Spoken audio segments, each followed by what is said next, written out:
ఈరోజు జగన్మోహన్ రెడ్డి గారితో కలవటానికి మా కుమారుడు హితేష్ చెంచురాం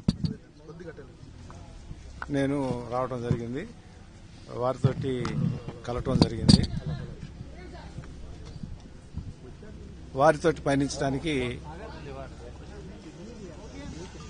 మా కుమారుడు ఇక నుంచి వారి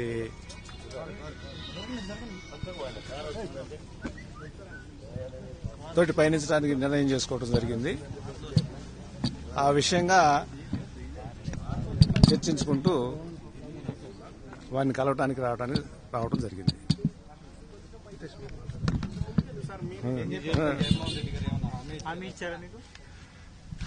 వారితో పయనించడానికి వచ్చాము అని చెప్పిన తర్వాత సంతోషాన్ని వ్యక్తం చేస్తారు. అందుకంటే ఏదైనా ఒక పార్టీ ఒక ఫంక్షనింగ్ ఎట్లా ఉంటుందంటే పార్టీ నిర్ణయిస్తుంది, పార్టీ చెప్తుంది, దాని ప్రకారం నడుచుకుంటాం. మేడం బీజేపీలో ఉన్నారు కదా సార్, మరి జగన్మోహన్ రెడ్డి మేడం ఆ విషయం కూడా చెప్తానమ్మా. ఇది మా కుటుంబ విషయము. వారు బీజేపీలో ఉన్నమాట వాస్తవమే. బీజేపీలో ఈ రకంగా వచ్చినప్పుడు సహజంగానే అడగటం జరుగుతుంది.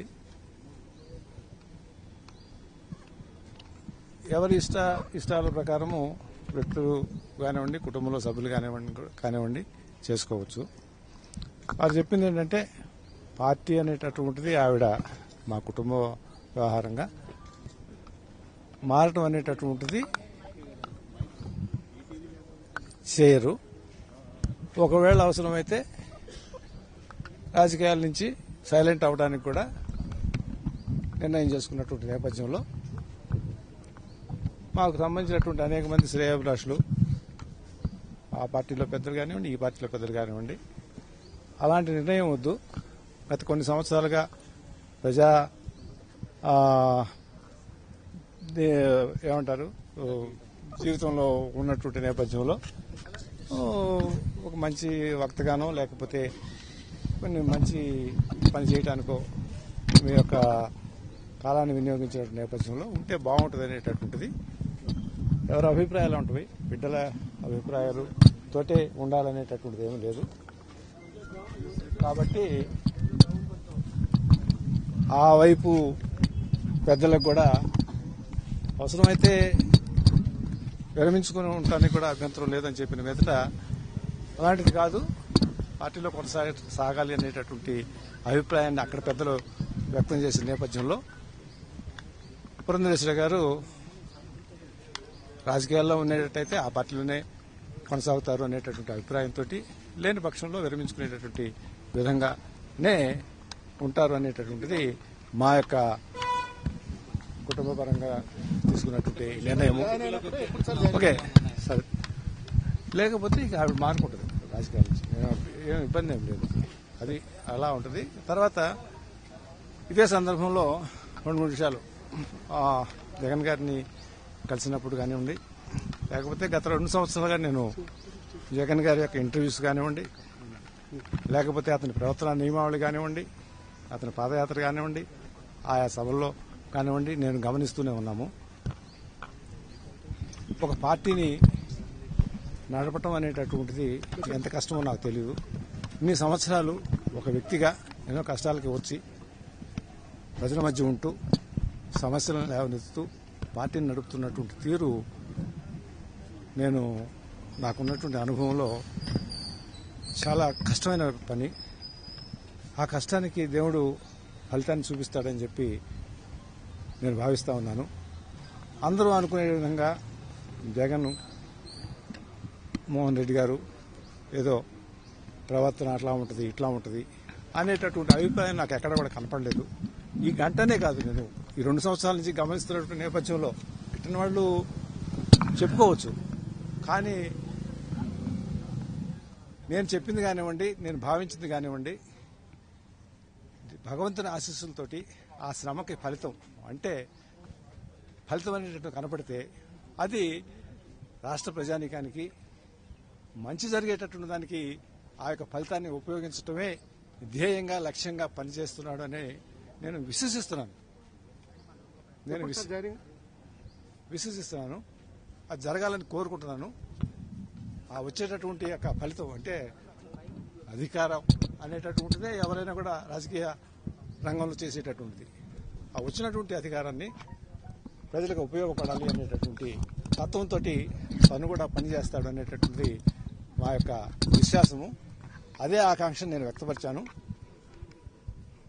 ఇది ఎందుకు మంచి జరగటం లేదా అని మీరు అనుకోవచ్చు. తప్పకుండా ఆంధ్రప్రదేశ్లో ప్రభుత్వం పనితీరు గాడి తప్పింది అని చెప్పి నా యొక్క భావన. ఎందుకు చెప్పాల్సి వచ్చింది గాడి తప్పింది అనేటటువంటిది? ప్రభుత్వ డబ్బుతోటి దీక్షలు చేయటం అనేటటువంటిది నేను ఈ 40 సంవత్సరాల డబ్బులు లేవు ప్రభుత్వం దగ్గర అంటూ ప్రభుత్వ డబ్బులతోటి దీక్షలు కొనసాగిస్తూ కోట్లు ఒక్కొక్క జిల్లాలో మీటింగ్ పెడితే కోట్లు ఖర్చు అవుతా ఉన్నవి.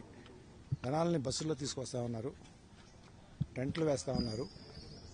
కలెక్టర్స్, ఎస్పీలు అందరూ కూడా వాటికి పని చేస్తా ఉన్నారు. ప్రతి మీటింగ్కి వాళ్ళు వారం 10 రోజులు పని చేయాల్సి వస్తూ ఉంది, పని వదిలేసి. ఇది గాడి తప్పిన విధానం. డబ్బులు లేవు అనేటటువంటిది లక్షల కోట్ల అప్పులు తీసుకువస్తా ఉన్నాము. గ్రౌండ్లో చూస్తే ఇంతవరకు 4వ విడత 5వ విడత రైతుల రుణమాఫీకి డబ్బులు ఇవ్వలేదు. డబ్బులు ఇవ్వకుండా మళ్ళీ ఏం చెప్తున్నారు?